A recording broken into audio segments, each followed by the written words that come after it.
Bon, ici, si vous avez suivi le premier atelier, l'atelier sur le panneau de contrôle, vous pouviez activer des pompes et des valves solénoïdes. Bon, ici, on voit, c'est ces éléments-là qui sont ici.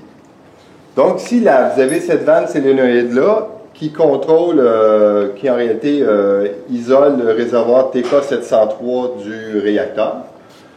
Ici, j'ai cette valve solénoïde-là qui isole le réseau d'eau de la ville du réacteur. J'ai cette valve solénoïde-là qui isole le réservoir TK702 du réacteur. Et j'ai cette vanne solénoïde-là qui isole le réservoir TK701 du réacteur. Évidemment, si je veux vouloir me servir de cette vanne solénoïde-là, il ne faut pas que j'oublie d'ouvrir la vanne d'isolation qui est associée à la vanne solénoïde. Ou sinon, je pourrais utiliser manuellement la voie en prenant la voie de contournement qui est ici. Okay? C'est vrai pour tous les éléments. Il y a 3 pompes ici qui sont associées à ces vannes solénoïdes-là, à l'exception d'une. Puis de 2 en réalité. Celle-là ici, c'est la pression de la ville. Et celle-là, c'est un réservoir qui est sous gravité. Donc, on n'a pas de pompe à démarrer.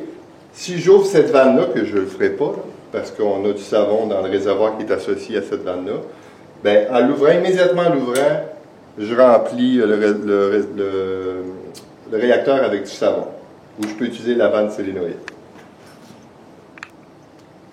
Maintenant, pour les protections, une autre protection qui était sur le réseau d'alimentation de la chemise, il est ici. Donc, si vous suivrez avec votre professeur le chemin, ici à cet endroit-là, je suis branché sur la chemise et j'ai une détection, j'ai une soupape de sûreté qui est ici. Cette soupape de sûreté-là, si elle s'ouvre, ça crée un débit et j'ai un détecteur de débit. Donc, ce débit d'eau-là se ramasse aux égouts.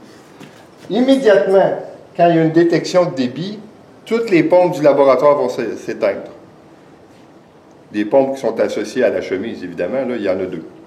Les 2 pompes vont s'éteindre. Donc, si par hasard, pendant votre laboratoire, vous apercevez que les pompes s'éteignent, vérifiez que votre alignement du circuit est vraiment bien, là, parce que si en aval de la chemise, vous avez une vanne de fermée, il va y avoir une détection de haute pression, puis c'est réglé assez bas. Là. Il va y avoir une détection de haute pression et les pompes vont s'éteindre.